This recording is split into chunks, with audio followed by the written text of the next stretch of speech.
ini pesan saya kepada anak-anak dekat luar sana. Bila kita dah jadi bapa baru kita faham. Dan kita lebih faham apabila kita kehilangan seorang bapa.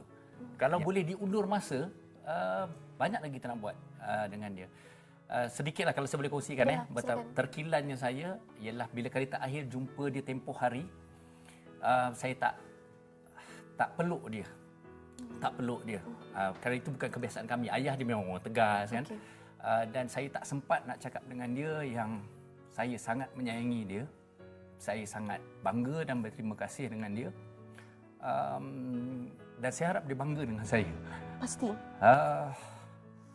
Banyak-banyak.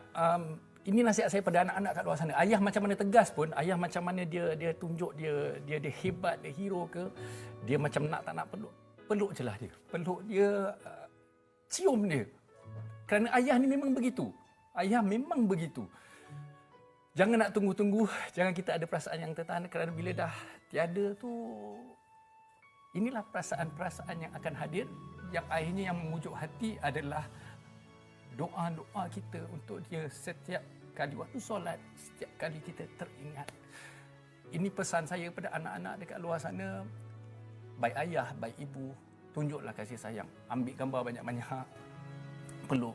Jangan tunggu-tunggu kerana kita tak tahu masanya bila.